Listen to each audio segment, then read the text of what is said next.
बोलिए श्री राधा कृष्ण भगवान की जय।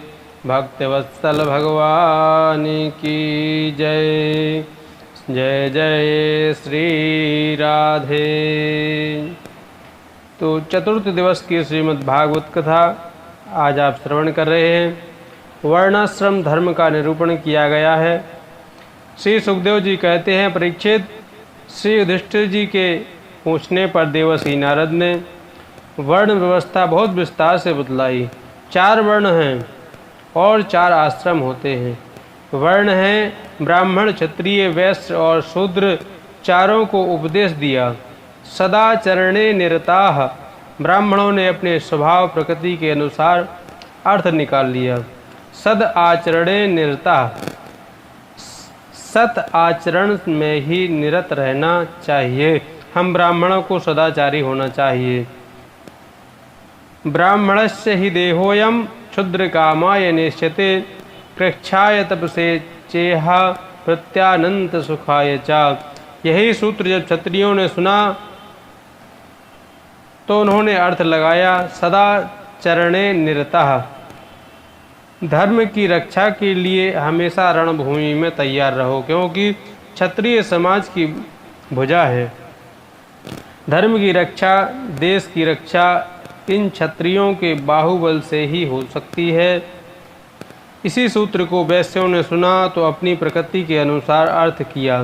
सदाचरणे निरताः, सदाचरणे विचरणे, व्यापार के लिए, अर्थात एक जगह से व्यापार नहीं चलता, इधर से उधर परिभ्रमण करते रहो, दूर दूर तक अपने व्यापार का विस्तार करो। शूद्रों ने इसी सूत्र का अपनी प्रकृति के अनुसार अर्थ किया।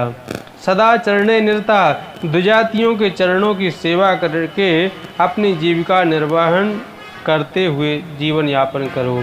इसी प्रकार से वर्ण व्यवस्था का निरूपण करते हुए भगवान गीता में कहते हैं, चातुर्वर्ण्यम मया सृष्टम गुणकर्म विभागसः। अब आश्रम भी 4 हैं, ब्रह्मचर्य, गृहस्थ, वानप्रस्थ और सन्यास। 25 वर्ष तक ब्रह्मचर्य का पालन करके गुरुदेव की आज्ञा लेकर गृहस्थ मार्ग का चयन करें। ऊपर से नीचे की ओर कभी ना आवे, अर्थात नीचे से ऊपर की ओर बढ़ता जावे।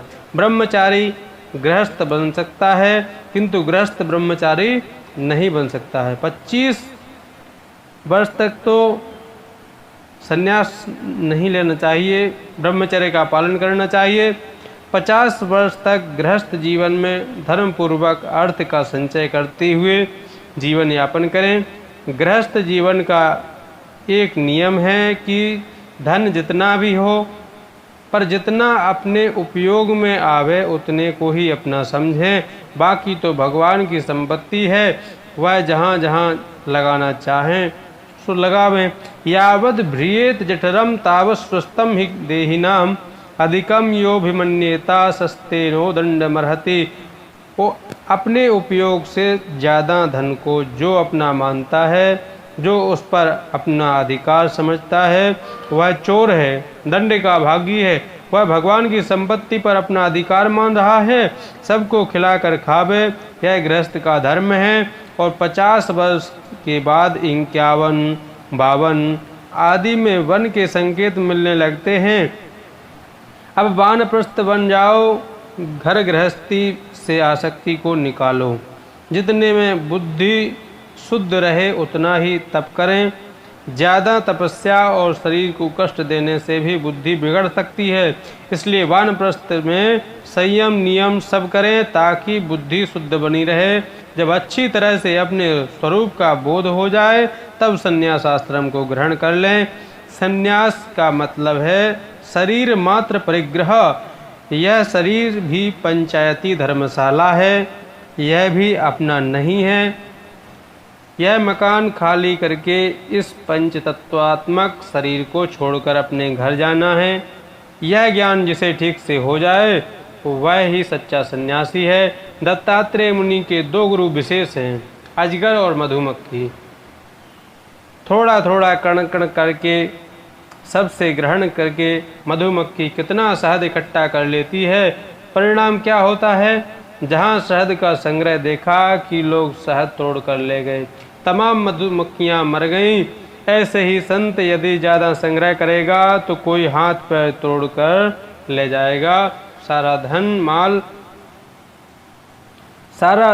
धन ले जाएगा। इसलिए सन्यासी को संग्रह नहीं करना चाहिए। तो फिर खाएगा क्या? इसलिए अजगर को गुरु बनाया। कोई खाने पीने की चिंता नहीं करता, पर सबसे ज़्यादा मोटा तगड़ा अजगर ही होता है। अजगर करे न चाकरी, पंछी करे न काम। जब भूख लगती है तो श्वास खींचता है और जो मुंह में आ जाता है वही खा लेता है। कभी कभी तो बकरा अज को भी साबुत निगल जाता है, इसीलिए उसका नाम अजगर पड़ा। दत्तात्रेय मुनि कहते हैं, मैंने भी यही सीखा। कभी कभी तो पूर्णमासी का भंडारा है, कभी बैसाखी का भंडारा है। ऐसे भंडारे कई जगह आश्रमों में चल रहे हैं। सो कभी तो एक दिन में 50-50 बार, एक दिन में 5-5 बार खीर मालपुआ के खूब भोग लगाए जाते हैं। और फिर पता चला कि 5 दिन तक कहीं अन्न के दर्शन ही नहीं हुए। तो कभी 10 दिन के बाद में सूखे टिक्कड़ मिले, वह भी 10 दिन पुराने, सो गंगा जी में गीले करके खाए। पर केवल जीने के लिए, जीवन धारण के लिए भोजन चाहिए, स्वाद के लिए भोजन की आवश्यकता नहीं है। कभी श्रद्धा से मिलता है तो कभी अश्रद्धा से। श्रद्धया पहतम क्वापि कदाचिन्मान वर्जितम। कभी चुपचाप पंगत में बैठ गए क्योंकि भूख लगी है, इसलिए तब तक किसी ने आकर पूछा, ए बाबा पर्ची है, किस आश्रम से आया है? सो चुपचाप हाथ पकड़ कर उठा दिया, चल भाग यहाँ से कहाँ का पागल आकर महात्माओं के बीच बैठ गया है। सो उठकर चुपचाप चल दिए।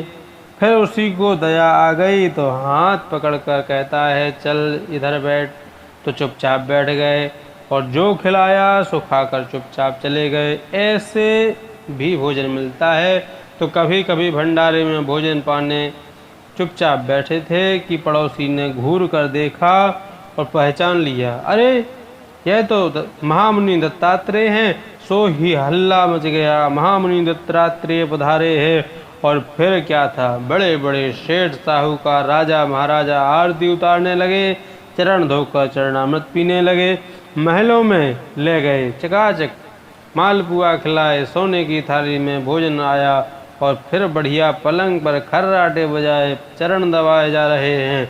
इस प्रकार से भी कभी बड़े ठाठ के साथ भोजन मिलता है तो कभी अपमान पूर्वक भी मिलता है, और दोनों में हम समान रहते हैं।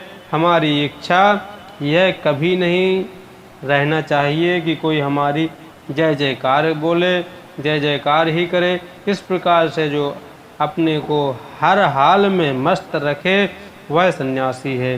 दत्तात्रेय मुनि के माध्यम से श्री नारद जी ने महाराज युधिष्ठिर को जो सन्यास धर्म की शिक्षा का जो उपदेश दिया था, वही श्री शुकाचार्य जी महाराज परीक्षित को सुना रहे हैं। श्री सुखदेव जी महाराज कहते हैं, परीक्षित, इस प्रकार मैंने तुम्हें दक्ष पुत्रियों के वंश का अलग अलग वर्णन सुनाया। उन्हीं के वंश में देवता, असुर, मनुष्य आदि संपूर्ण चराचर की सृष्टि हुई। इति दाक्षायणी नाम ते पृथक वंशा प्रकीर्तिता, देवासुर मनुष्याद्या लोकायत्र चराचर। अब मनमंत्रों का निरूपण किया गया है अष्टम स्कंद में। अगले सत्र में अष्टम स्कंद की कथा श्रवण करेंगे। मनमंत्रों का निरूपण किया गया है, गजराज की कथा भी श्रवण करेंगे। और अभी यहीं पर विश्राम करते हैं। तब तक के लिए जय जय श्री राधे। तो मन और वाणी को पवित्र करने के लिए प्रभु नाम का आश्रय लेना परम आवश्यक है, इसलिए प्रभु का नाम स्मरण करें। श्री वृंदावन धाम अपार, जपे जा राधे राधे। श्री वृंदावन धाम अपार, जपे जा राधे राधे। जपे जा राधे राधे, भजे जा राधे राधे। जपे जा राधे राधे, भजे जा राधे राधे। श्री वृंदावन धाम अपार, रटे जा राधे राधे। जो राधे नाम न गायो, व्यर्था ही जन्म गवायो। जो राधे नाम न गायो, ओ व्यर्था जन्म गवायो। तो भटकेगा द्वारन द्वार, जपे जा राधे राधे। श्री वृंदावन धाम अपार, रटे जा राधे राधे। बोले श्री राधा कृष्ण भगवान की जय।